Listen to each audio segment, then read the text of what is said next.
And we are live once again. Good afternoon, everybody. Today is Friday, May 8th, 2020, and welcome back to our Facebook page. My name is Michael Quedal, Digital Marketing Specialist for the New Jersey School Boards Association. And as you can see, we are once again coming at you live through the power of Cisco WebEx, trying our best to flatten the curve and always practice social distancing. NGSBA has been hosting Facebook Live events to address questions from boards, school administrators, and educators throughout the COVID-19 pandemic. If you want a replay of any of the previous broadcasts, click the videos tab on the left-hand side of our Facebook page. That's where you'll see all of our previous live events and all of our videos as well. So that's kind of like the library of videos we have. And make sure you click that like button so you can be notified when we go live in the future. Next week, next week, Facebook Live events on our schedule include some of the following. Wednesday, we usually have John Henry's iSteam and Sustainability update. We are actually having a virtual technology conference next Wednesday, May 13th. So, and I'll put the registration link in the comments section below if anyone's interested in that. So, John Henry's Sustainability and iSteam update is actually going to be moving to Thursday, May 14th at 10 a.m. So, definitely mark your calendars at that time. And then next Friday, Alisha DeLorenzo is back in her 1 p.m. weekly Friday spot. So yeah, I just want to let everyone know that we are encouraging participation from you, the viewer. We will be monitoring the comment section during and after the broadcast. So if you have any questions or comments, or just want to say hi, drop it in the comment section below. And I know Alicia is monitoring the comment section as well. So whether you're a school board member, administrator, teacher, or even a parent, we are here to serve you and help you work through this difficult time. And as always, I always say it, I hope everyone is happy and healthy and their families are okay as well. So without further ado, I welcome Alisha back to the program. How are you, Alisha? I'm great, Michael. Thank you so much. It's Yeah, great to no be here. problem. So I'm just going to pass you the ball, and let's get right into it. I know you have a lot planned today. Sounds great. So, want to welcome everybody back and give everyone a moment to check in. You can post up who you are, where you're from. We love to see all of the different folks from all across the state that are joining us. So, feel free to check in with your name and maybe your school district or where you're connected, and we're happy to have you here. So, I want to start off by just saying if you were with us last week, thank you so much for joining. It was really an experience for me to bring together folks that I think really offer such great practices for people, especially now. And so, if you're with us, I had a great time, and thank you for bearing with us through the technology and people filming from their homes. But if you were with us, thank you so much because it meant a lot. And we had over 50 people in the room, and for the majority of the time. So, for 2.5 hours to really give yourself that time to practice some wellness techniques, kudos to you. So thanks again for that. So let's check in today by posting up something that you've started since we've been at home and sheltering in place. So maybe that for you looks like walking outside. Maybe it looks like sleeping, going to sleep a little bit earlier. Maybe it looks like baking, right? A lot of people have been baking, and that makes a lot of really good sense. So start to post up um, any of the things that you've started that are new to you as a routine or a ritual over the time that we've been home. So I was mentioning baking, and I want to highlight baking because when we think about this sense of chaos and this sense of so many things being out of our control, if we think about baking, it's a very regimented, you take very defined and clear steps, and then you take a few actions like placing it in the oven, and there's an expected outcome. Hopefully, all of your baked goods are tasting great, but there's a structure to baking, and it makes a lot of sense when we look at what's happening in the world that people are choosing baking as an activity. So whatever those things are that you are doing, post them up so that we can see. But I want us to just take pause and think about what are some of those routines and rituals that we've started that are new to us. So if you've always worked out and you're still working out, that's great. But if you've always worked out and now you've also started to like read and do things to calm your mind or slow you down at the end of the night, post those up so that we can see them because those are new routines. And it shows us, it lets us know, and it reminds us our need for creating some control around this. And we do have control over a lot of things.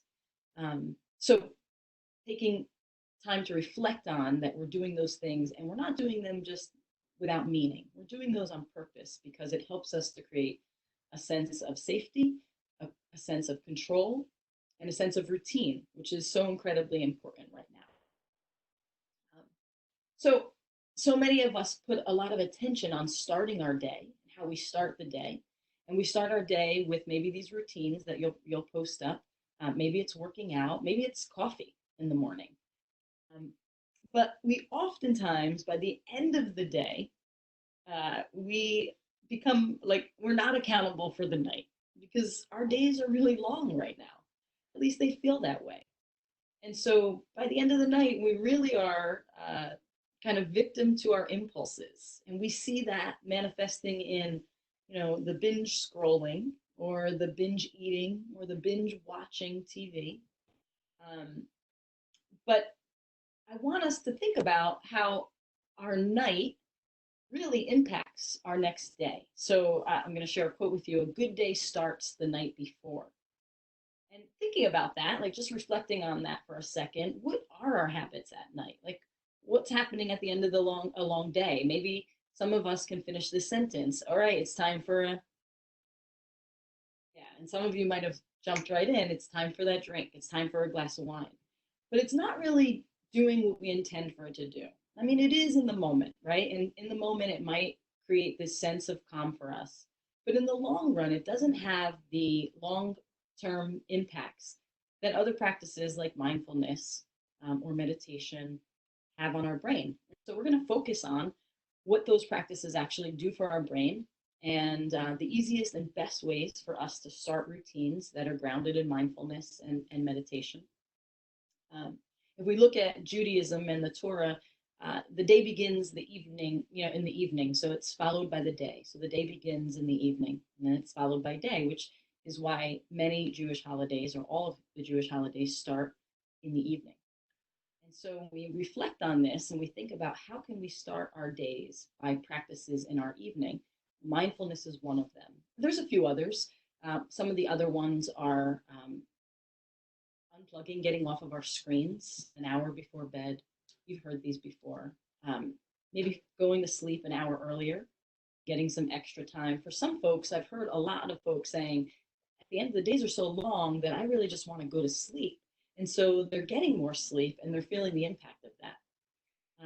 Some other things are, like I said, mindfulness, something warm, drinking something warm, not coffee because it's caffeinated, but drinking warm water with lemon or warm chamomile tea also helps to create some sense of ease and peace and relaxation before another busy day, another jam-packed day.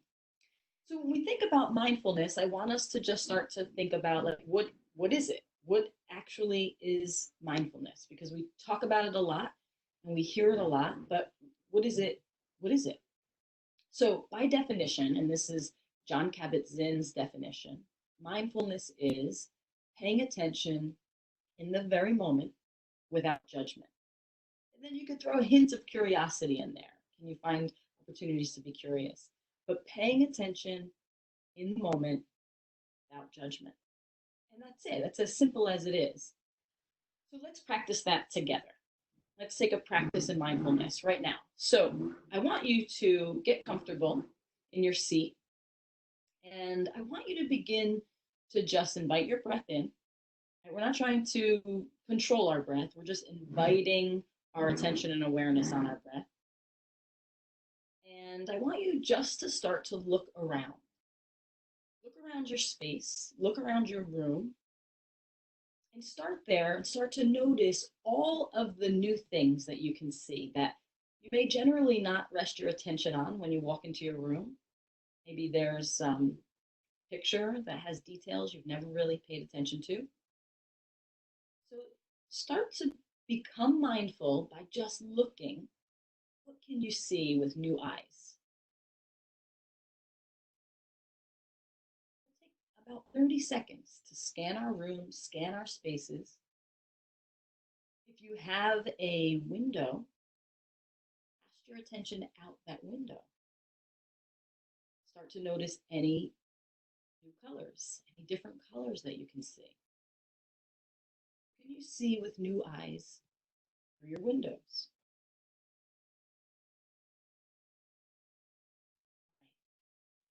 So now I want you to bring your attention to your sense of touch. So wherever you're sitting, I want you just to start to bring awareness to where your body comes in contact with your seat. If you're sitting on the ground, notice where your feet are in contact with the floor or your knees, or sitting on a couch, notice where your back comes in contact with the cushions. Maybe you can notice the touch and feel of whatever clothing you have on. Just start to notice in this moment all aspects of touch or feel without judgment. You're not judging that you have your sweatpants on the bottom and your work shirt on top. You're just noticing clothing, where you're seated. And now as you bring your next breath in, I'm going to invite you to close your eyes for this one. If you're comfortable, and if not, you can just set your gaze down. But as you close your eyes, I want you to start to bring your attention, your mindful awareness, onto the things that you hear. How many different noises can you hear right now? Do you hear other voices in your space? Do you hear birds chirping? Do you hear cars passing?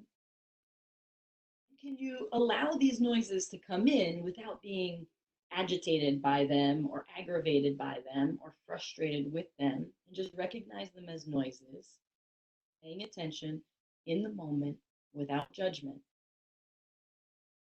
Any noise that you hear right now, even if it's distracting. With your eyes closed, and as you continue to bring your attention to your breathing, start to notice any smells. What are the aromas that are filling your space? Maybe you have a cup of tea on your desk. Start to see if you can evoke the scents and the smells of the things that are in your space. Maybe you have essential oils going. Can you start to tap into that smell? Just notice what happens when you start to pay attention to the smells. Oftentimes, smells are deeply connected to our memory. These scents bring up an experience for you, a memory. And you notice without judgment. As you invite your next breath in, begin to notice your last sense, which is taste. It's near or past lunchtime, so maybe right before this call, you had a snack or you had something to eat. Can you bring to mind any sense of taste? Maybe you had such a heightened sense of smell that you actually taste something that you previously just smelled. Just notice.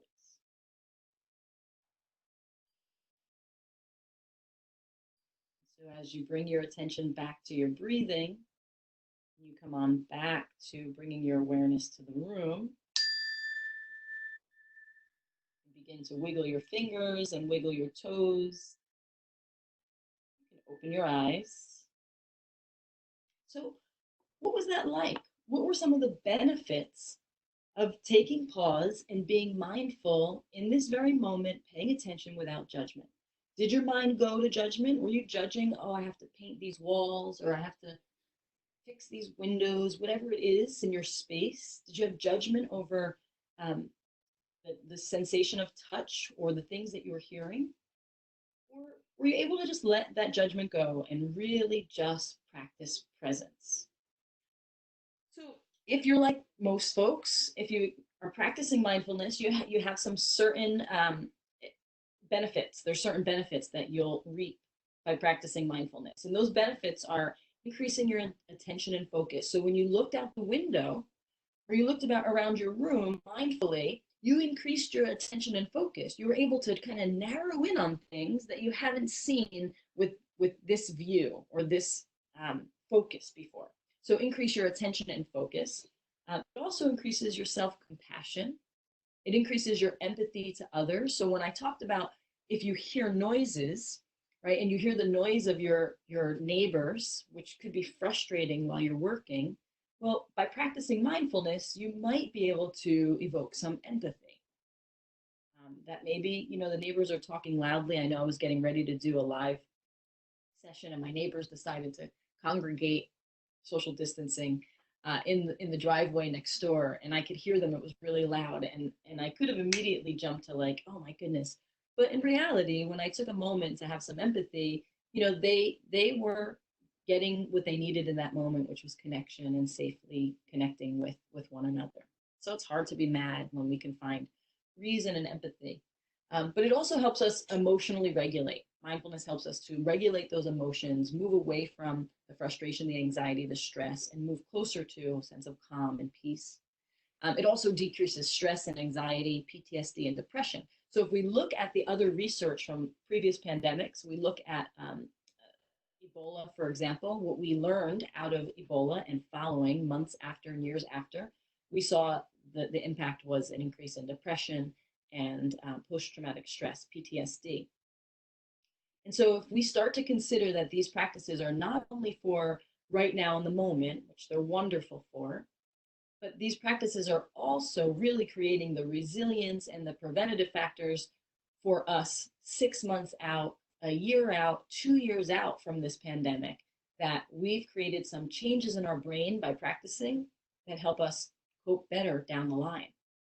The really important thing to remember about that too is that you want to be able to practice mindfulness when you're not activated, when you're not in that fight, flight, or freeze. And we're going to dig into that fight, flight, or freeze response in a minute. But you want to be able to practice it when you're not activated so that when you become activated, your stress response is triggered. You have a tool in your toolkit, in your pocket, that you can grab and say, let me take on this practice. Let me share a quick story with you about how this happened for me. And it's a New Jersey school board story, so it's pretty apropos. So I was touring the state with Ray Pinney at the county school board meetings, and I happened to be going to Warren County, which I had never been to before. And it's nighttime. Any of my Warren County folks that are out there, you know what your county looks like at nighttime. I felt like I might have been in Wyoming. And it was dark. There were no street lights. I didn't see any houses for a while. And so I'm following my navigation, and my navigation tells me to take a left and follow this road down. And it's a dark road. And then it tells me I'm a mile away. And being a mile away, it told me to take a left. And the left that it told me to take was a street that was in the woods with a street sign that was going into the woods. I typically would not suggest you follow your navigation into the woods at night, but I did that. I'm driving down this wooded street, which was a little path in the woods, and I get to a few bumps, and I start going over them slowly, and then I get to the third bump, and I realize that beyond this third bump was a drop off. So I start to panic. I really didn't think, even though I was a mile away, I didn't think I was going to get to this meeting.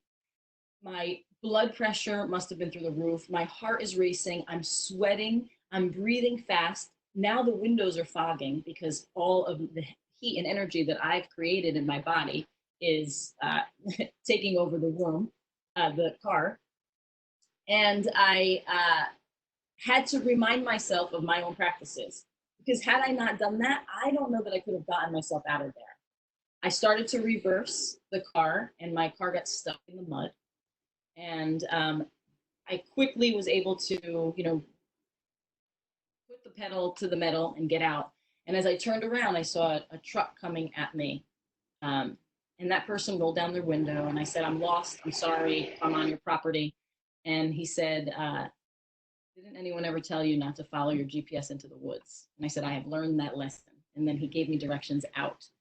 But in order for me to be able to logically move through that experience, I had to start to practice some of the things that I know as tools to calm myself down. And I did. I started to breathe. I started to put my attention on my breath.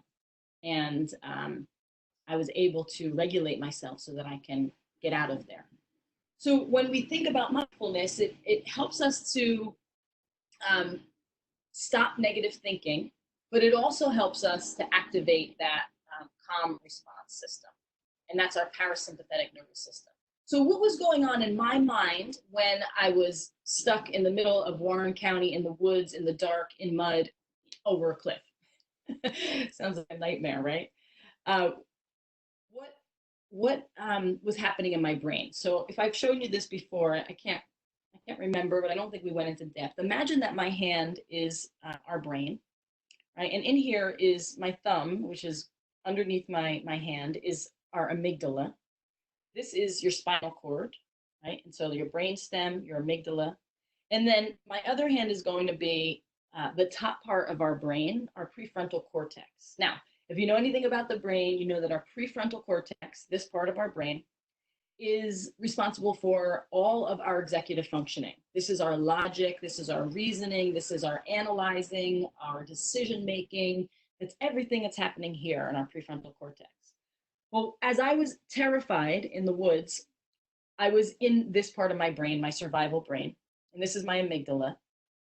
And this amygdala is deep in the base of our brain. And this is responsible for fight, flight, or freeze. So what happens when we're in fight, flight, or freeze? All of those things that I mentioned. My heart rate is racing, my hands are sweating, my focus is laser beams in front of me. All of those things when we're nervous or feeling tense in our body, that's our fight, flight, or freeze. Now, if you've ever heard the saying, you're going to flip your lid, like that really actually, this representation of flipping our lid creates this divide so that our brain isn't communicating with all parts. So my lower brain is no longer communicating with my upper brain. And this has unfortunately taken over. Mindfulness helps us to get back into this brain. And that's what I did. That's exactly what I did in the car. I got back into my thinking brain. I stopped my panic. And so a lot of what we're experiencing right now can feel that way. We can feel panic, right? We have to go out to the store. What do we feel? Panic. Someone comes a little too close to us and on the grocery line, what might we feel? Panic. In those moments, can we find ways to access these practices? And you do that by practicing now when you're not activated, so you can access it in the grocery store or on a dark road in Warren County. So I want to tell you about something that you have. Usually, as a therapist, people come to me and they hope that I have a magic wand that I can wave over them and remove these feelings of stress and anxiety and depression. And I don't. But today, I actually do have a magic wand that I want to tell you about.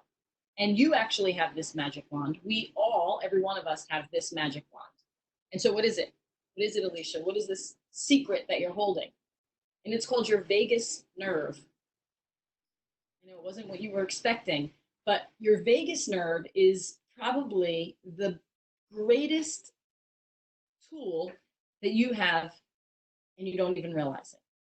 So let me tell you a little bit about the vagus nerve, and I could geek out on this stuff for a while, but I won't go too far into it. The vagus nerve runs from the back of our neck to our abdomen. It's called the vagus nerve. It comes from the term vagrant because it travels throughout every single organ from our brainstem to our colon. So this vagus nerve, it reaches, if you could imagine having like roots stemming from a stem, these roots branching out into every single one of our major organs. Anybody out there have high blood pressure? You know that we have folks that are with us that are challenged by high blood pressure. Anybody out there feel anxious? I know there's folks out there that feel that way. Anybody have any issues with inflammation in their body. Almost every single uh, disease that we experience is rooted in inflammation. So I know that we all have this experience of inflammation. Well, our vagus nerve is the nerve that actually is going to communicate with the brain around all of these things. So, what are some of the impacts of the vagus nerve when we activate it intentionally? Well, that means that when we do that, we can decrease our heart rate and decrease our blood pressure. Right? Some of you may be on lots of medications for blood pressure and some other ills and diseases. But our vagus nerve actually can help us with the other regimens that you're on, decreases stress, decreases anxiety, decreases inflammation. And so our vagus nerve is responsible for all of this. So how do we activate this vagus nerve? Well, one of the easiest ways to activate our vagus nerve is through slow and deep breathing. Slow and deep breathing. So this is what happens. When we're breathing, we inhale, and it sends the message to our brain and to our heart about our breath and what it needs to do next. And it's really the exhale, which is the most important, because that's what then regulates the response. So even when we practice breathing, which we're going to get to in a second, we practice breathing, it's really our exhale that is one of the most important things that we can focus on, because it leads the response to all of our organs. The vagus nerve is also what's primarily responsible for this mind-body connection. And if we haven't figured it out, there is a connection there. It's the reason why we say, I have a pain in my neck, or you're a pain in my neck, or someone is a pain in my neck, or when you have a gut feeling, or a gut reaction, trust your gut.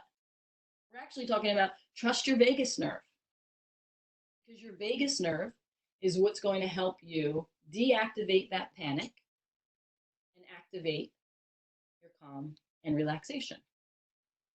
So the real thing that the vagus nerve is responsible for is listening to our breathing, sending that message, and then there's a response. So what can you do how do you know if your vagus nerve is working, right? Maybe you feel like my vagus nerve must be broken. It's not working for me because I feel this way all the time.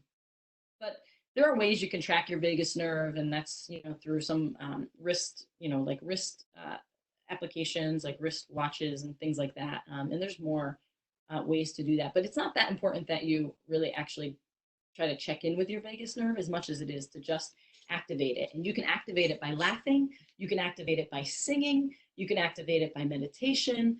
You can activate it by splashing cold water on your face, or at the end of your shower, turning it to cold water and having that sensation of cold water over your body. You can activate it by yoga. You can activate it by humming. So these are some great ways to activate your vagus nerve. We're going to activate it by breathing. We didn't start off breathing today, but I knew we were going to practice it more intently here. So thinking about our breath, I want you to start to think about your breath connected to your vagus nerve as a part of your hygiene. When we think about our hygiene, there are certain things, I'm making assumptions, that we do every day. We brush our teeth, we shower, we're washing our hands. This is all part of our hygiene, things that we do to keep us clean and healthy. Our breath is no different, and it really speaks to our mental hygiene. And if we dig even deeper, our mental hygiene is connected to really our overall well-being, is that our mental diets and our mental hygiene. And our breath is our entry point into our mental hygiene. So guess how many breaths most people take a day? If you were to guess, let's break it down to a minute. How many breaths you take a minute? So most people are taking 16 breaths a minute. 16 breaths a minute. That's kind of fast. And the faster our breathing is, the more we're sending those messages to our brain and to our heart to amp up all these other organs. If we were to look at the research that supports breathing that is like creates the most calming sense for us, we would be breathing 6 breaths a minute. 6 breaths a minute. So that's 5 breaths in and it's 5 breaths out. That's a big difference from 16. You're taking 16 breaths a minute to focusing your attention on your breathing and taking 5 breaths a minute. So let's practice that. Let's talk about our breathing and how we do this correctly. So go ahead and sit up straight. Get comfortable in your seat. And I want you just to take 2 fingers and put them right at that soft space on your throat, in between your 2 clavicles. You'll feel a little dip there. I want you to place your middle and pointer finger right there. And as you invite your breath in, I want you to take a deep breath in and start to feel how that soft spot in your neck starts to dimple, starts to create a dimple. So take a few breaths here, just as you inhale, noticing that dip in your throat, and then exhale, and you feel it return to its natural place. So as you continue to take a few breaths here, I want you to invite your next breath in. And this time, I want you to follow that breath all the way down to the lowest part of your lungs, which sits right above your belly button. I want you to imagine breathing in and taking that breath all the way down to the lowest part of your lungs, right above your belly button. And then exhale, release slowly. Remember that exhale is the most important. So go ahead and take a breath in. Fill up your belly, your abdomen, your lungs as if there's a balloon inside of your body. Fill up all that air and oxygen, and then release and let it go slowly for a count of 5 in and 5 out. So I'm going to start the timer here, and we have 1 minute on the clock. So we're going to take 5 breaths in, 5 breaths out for an entire minute. Okay, so get yourself set. I have 1 minute on the clock. And let's begin. So take a deep breath, inhale for a count of 5. And now exhale for a count of 5. Inhale for a count of 5. And exhale. So we're on our second breath. Take a deep breath in for a count of 5. Exhale for a count of 5. Deep breath in. Fill up and let it out for 5. Inhale. Exhale. And our last breath. And let it out.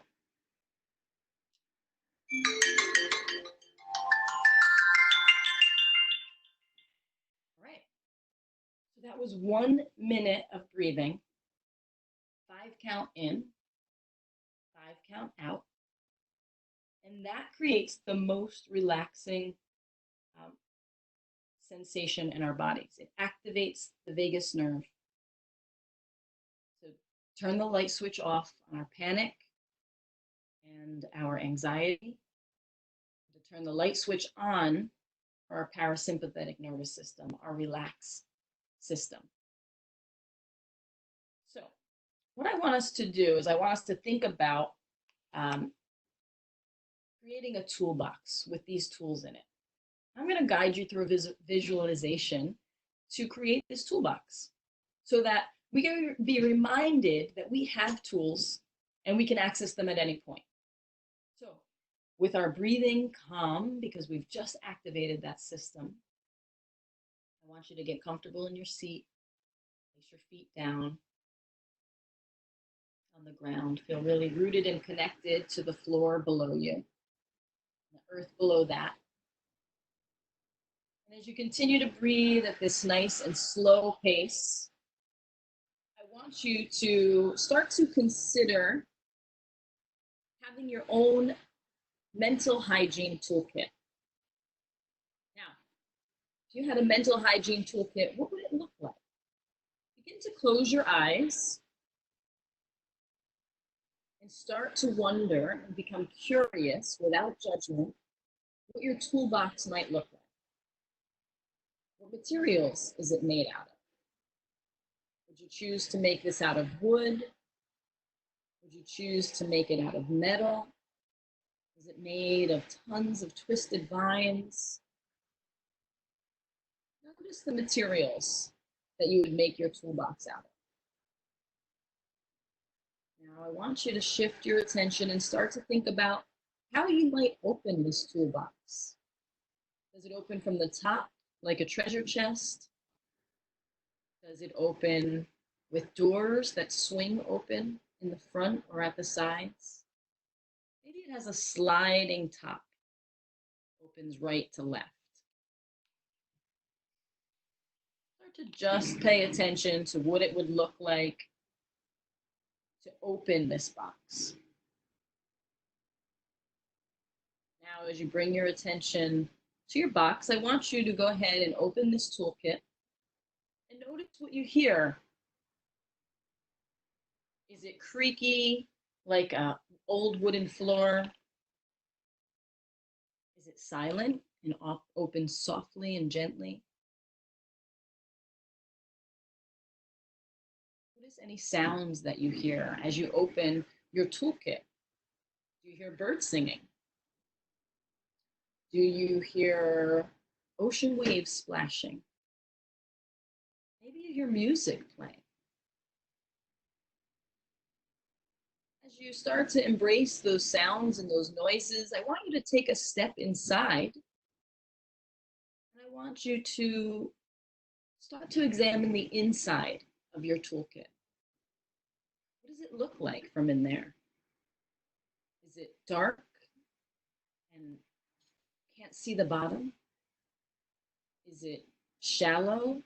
Is it filled with, I don't know, water or grass? Is the inside soft like air, like you're sitting on clouds? What does the inside of your toolkit look like? Now I want you to make your way out. You climbed out, maybe there's a ladder in there. And then I want you to go ahead and close your toolkit. I want you just to step back and observe your toolkit. Just like you can observe your thoughts, you can observe them going by, just observe your toolkit and notice what it feels like to now have a mental hygiene, a wellness toolkit that's all yours. You feel a sense of relief? You feel a sense of gratitude? Just notice, without judgment. And as you think back to some of the tools that we have practiced here, our breathing, we've practiced visualization, any of the tools that you're already using, I want you to go ahead and put those, imagine yourself putting them inside your toolkit.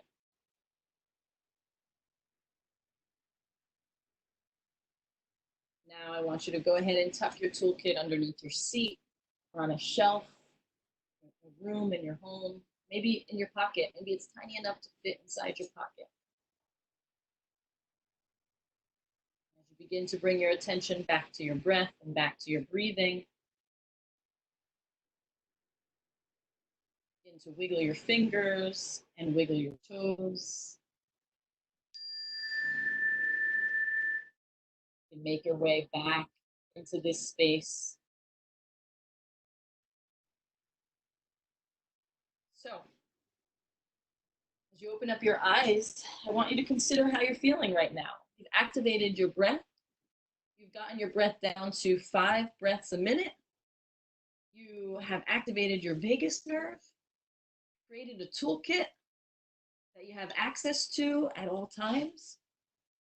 And if you could, before you leave, put in the comments one word that you feel right now in this moment. It's one thing.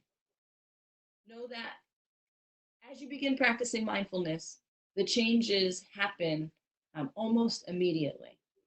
They happen within a few weeks of practicing a couple minutes a day. You start to have a decrease in gray matter in our amygdala and a thickening of the matter of our prefrontal cortex. We know that that changes our brain to create new pathways to access these habits and these practices. So thank you so much. I'm so glad that you joined us again, and we can't wait to see you again next week. I'm sending it back to Michael. Thank you so much, Alisha. It's so funny when I was doing the breathing exercises with everybody, and your alarm that you use to kind of like bring the breathing exercise back is actually my wake up alarm. The rush of hearing that just midday is something else. But yeah, no, I guess another tip is to definitely use an alarm that you've never is not your wake up alarm, because that kind of Yeah, exactly. so at any rate, One, it's so it, soft. yeah. I guess it could still be jarring if you think you connect it to the Yeah, you network. associate it to waking up on a work day. So, but yeah, no, I mean, incredible presentation again, Alicia. I want to thank everyone for watching us today. Alicia will be back on the program next Friday at 1 p.m. And I'm going to say this again, we're really proud about our community that we're growing here on these Facebook Live sessions. So if you like what you see here today, drop us a like and leave us a comment or share this post. It really helps our broadcasts and our page grow. So we appreciate everybody watching. I also want to let everyone know that future Facebook Live events will be announced on ngsba.org, through school board notes, and through our Facebook page. So if you haven't already, click like. Again, it really helps our page grow, and follow us right here on Facebook. For the latest information, bookmark www.njsba.org/COVID-19. And I'll put that in the comment section below so everyone can use that. That is our resource page that is updated daily. So again, I want to thank Alisha for once again joining the program. Thanks everyone for watching, and I hope everyone stays healthy, and we will see you back here next week. All right, have a good one.